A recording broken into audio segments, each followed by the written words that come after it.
Hello again. Welcome back to Reaction Shot. I am your host, Covenant Ironface, and my partner, Dretmo Cress. Today was another good day at the movies. We get to see Pixels.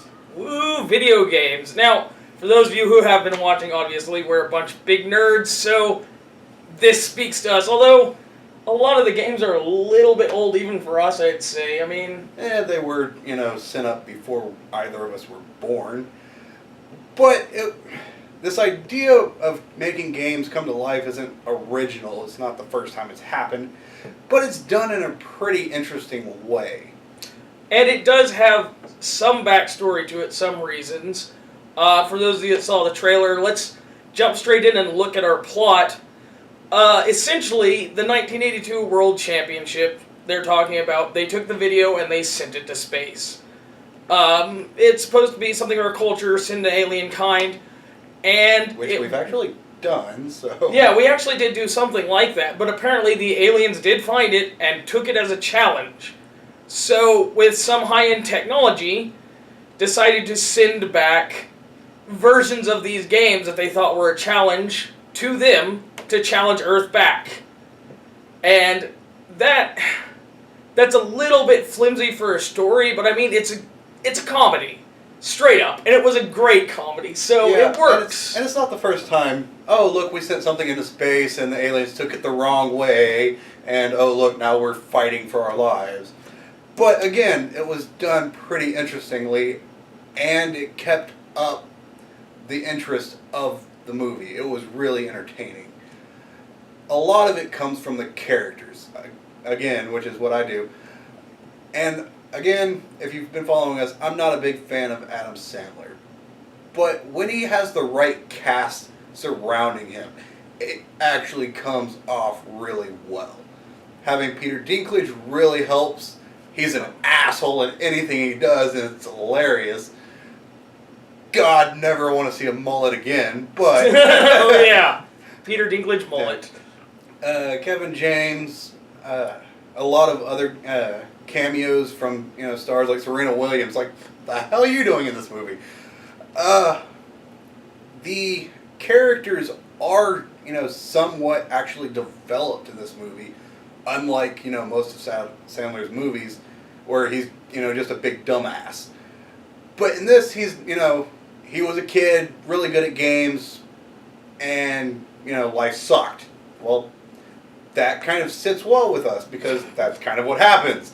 You love movies and games all your life, and you never really develop anything out of it. I don't want to adult today. Oh, anyway. Shut up.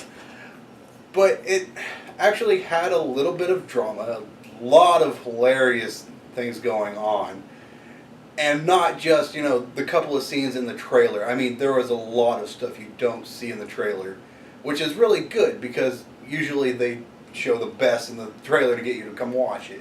Yeah, and that's not the case. It's really, really hilarious. And it just comes off of the different actors.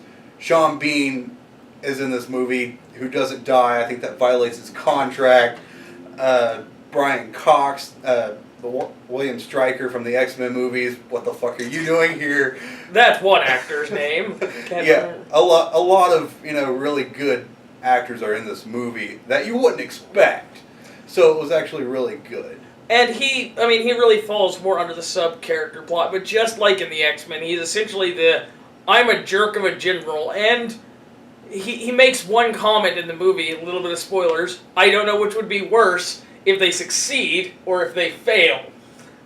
He essentially can't stand it, and when they do screw up, he's the first one to jump down their throat. A few other good sub-characters. They had a little kid in the movie. He's not really important, but he's one of the main character's children. Adam Sandler's love interest's child. Woo! And, it's a child in a movie about space aliens, so you can guess what happens to the kid. He does end up being a sort of plot point there at the end. But he also brings a point talking to him about how video games have adapted over the years. And he's playing, I think it was Resident Evil of some sort, with Adam Sandler looking over his shoulder going, this is ridiculous. This is the most violent video game you've ever seen. What the hell? Yeah. And Another good... A lot of that... what am I trying to say? I'm trying to say that a lot of social adaptation and a lot of how games and stuff have adapted, like you were saying, over the years. And that comes into a really good point, making this movie more than just, a stupid comedy. On top of that, we've got your generic jarhead soldiers, which I think is hilarious because one of the main characters nearly gets his face pummeled in because he's trying to be a badass. Out of nowhere. Out of nowhere to the face of these soldiers. What was the comment he said? Do you feel me? Oh, I think you're about to feel him. Yeah. And there was actually a couple of video game characters that came slightly as sub-characters, mainly Qbert. By the way, Qbert is a little orange little character. He's supposed to help you. Yeah, if you've never played the old game Qbert, he's a little orange ball with legs and an elephant-like snout. But he ends up talking to them, and he guides them a little ways through, but he's also made of energy. He's technically one of the aliens. But he talks to them about what's happening. And although he's a sub-character, he's the only evidence of, like, the what's going on behind the scenes, the motivation of these aliens. It really doesn't cover it that well, which I was a little bit sad about. But this character does give a brief description of why things are going on. Their planet is warlike and why his people are that way. But that's about it. That's as far as you get as to knowing the aliens, is through Qbert.